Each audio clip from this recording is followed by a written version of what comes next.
All right, peeps. This is my Chevelle, 1968.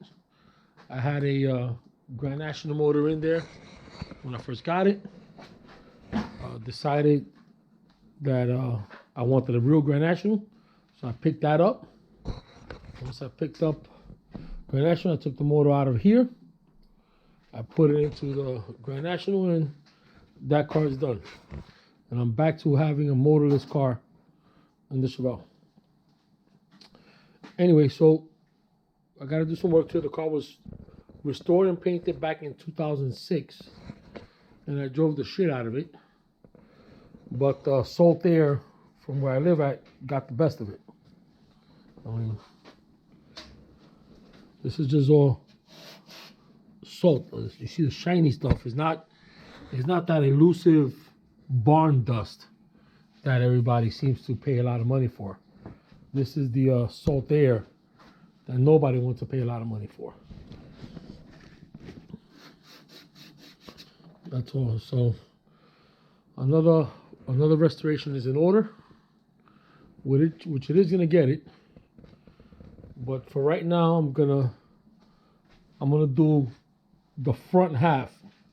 So basically, I'm going to strip down the firewall, remove all of this from here, strip it down, take all the paint off of it, bring it back down to bare metal, put a new master cylinder and brake booster, treat the firewall, fix whatever needs to be fixed on it, which still looks pretty good. I mean, it may look horrible in the pictures, but this is all just surface stuff on the paint.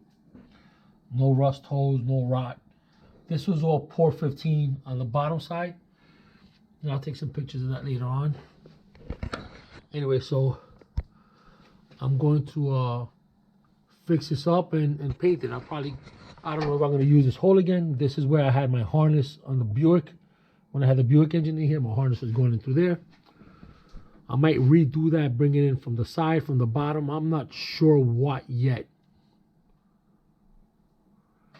So this is pretty much what we got going on here.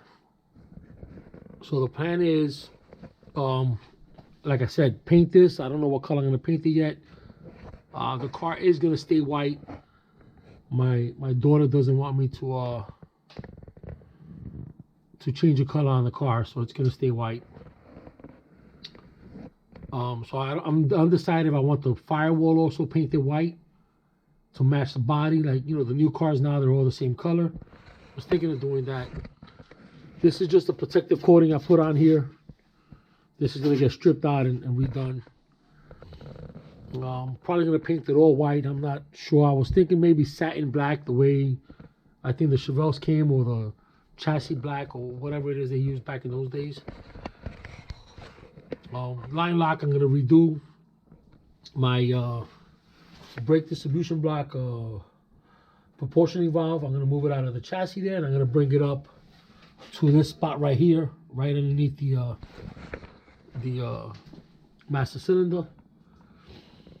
New bushings. I'm going to do tubular control arms. I already got my new mounting perches there, or whatever they called.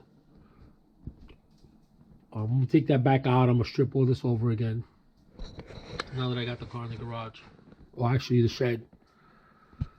I'm thinking I might need a new radiator support. This one has a hole on it right here,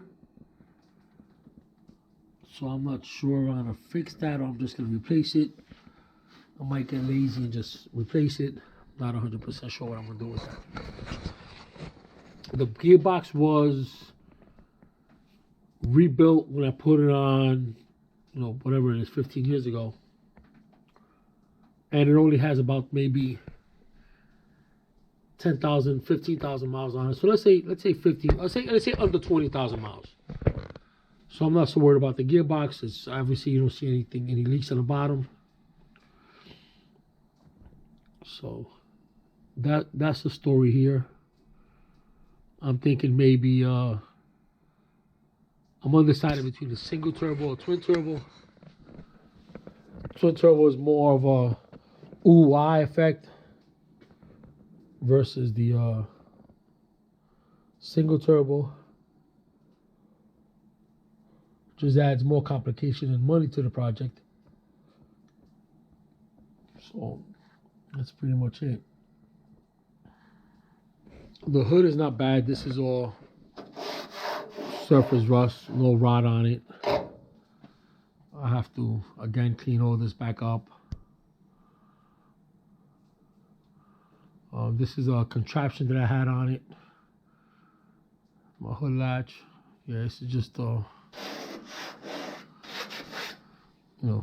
I'm lucky so far with all of this that this is all just surface rust. I mean, we did a really good job when we did it 15 years ago. Like I said, it's been parked in the elements, not garaged. I had a car cover on it, but obviously with a car cover you get the salt there. You see all that shiny stuff? All of that is the salt.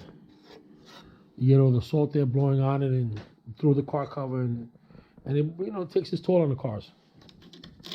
This I have to look into, see what's going on there. This I scratched and just put some touch-up paint on it. Obviously I didn't do a good job. Wheels. Now this is the serious part back here.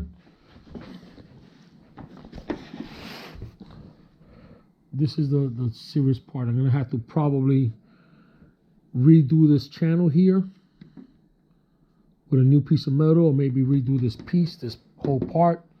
Not sure yet what I'm gonna do there.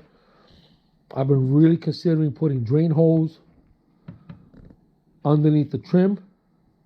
Some people do the horrible thing of siliconing the trim down. I think that looks horrible. So I might just do a drain hole in the corners. I'm not sure. I'm gonna let my dad decide that. He's the one that knows what he's doing. I don't know shit.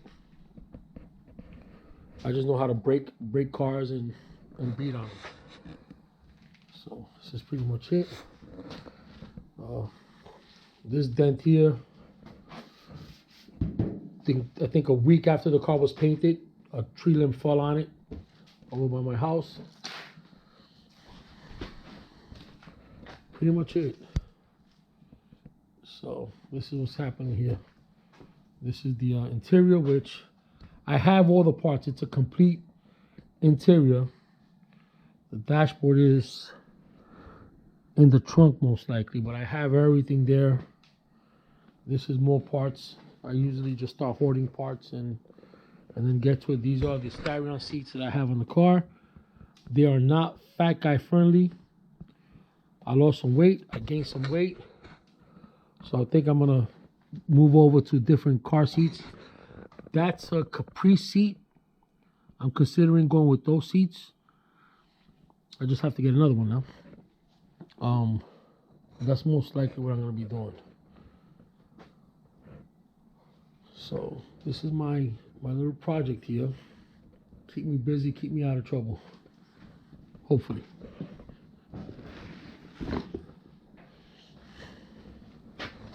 Car's really straight, complete.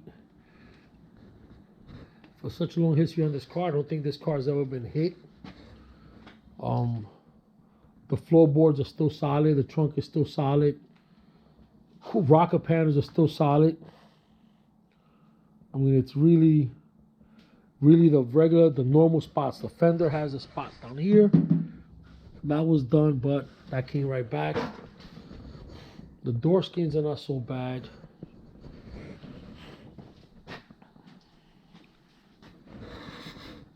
This door skin, I think it's a little worse right there, but it's not terrible. This one came back.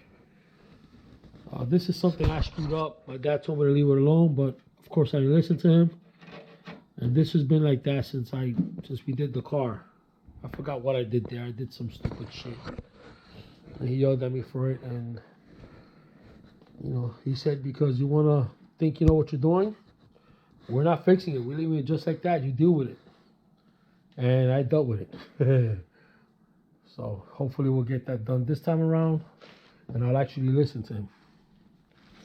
So this is where we're at.